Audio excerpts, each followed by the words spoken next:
กัดเสียเนาะ มันจืดเดี๋ยวจัง จืด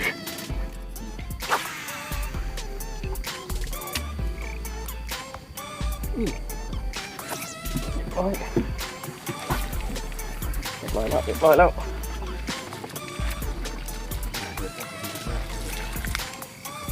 B5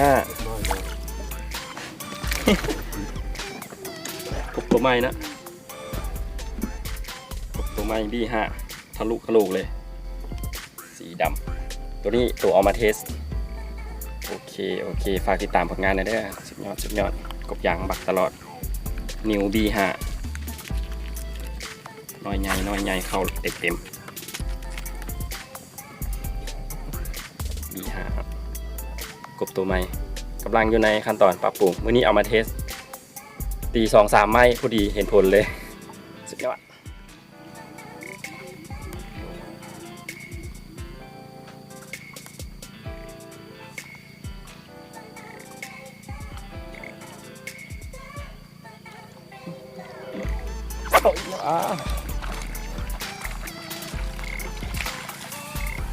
อ้าว2 ตัวซ้อนพี่น้องเลย นิว B5 รุ่นปรับปรุงเมื่อกี้ได้ไปตัวหนึ่งแหละใกล้ๆกันนะ2 ตัวซ้อนเลยโอเคสุดยอดฝากติดตามผลงานของทีมงานในเด้อนี่เดี๋ยวแปลงกัน B5 ประกอบใหม่ๆมัดๆเอามาลองเทสโอเคได้ผล 100% พี่น้องเลย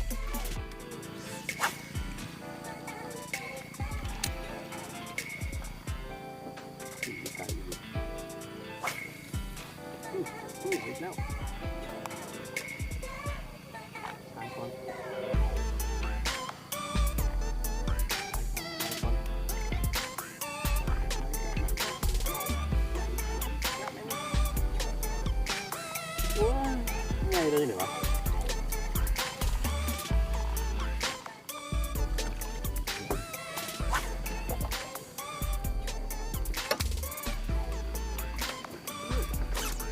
มาแล้วกินไก่ข้าง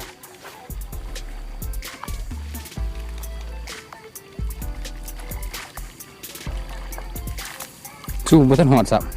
กูเห็นตะกัดนิว B5 มักตลอดนิว B5 ได้ผล1,000,000%พี่น้องเอ๋ยมานี่บ่เกิน10บ่ฮอด10 นาทีซ้ำแล้ว3 ตัวไปแล้วโอเคสุดยอดผมไม่ฝากติดตามหน่อยเด้อกดไลค์กดแชร์ติดตามผลงานของทีมงานเฮา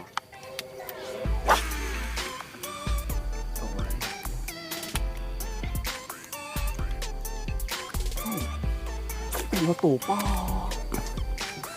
พูดที่ใส่น้องรถโตโดดใส่เดี๋ยวใจแค้นโอ้สงสัยมันลิ้นของป่าตัวนี้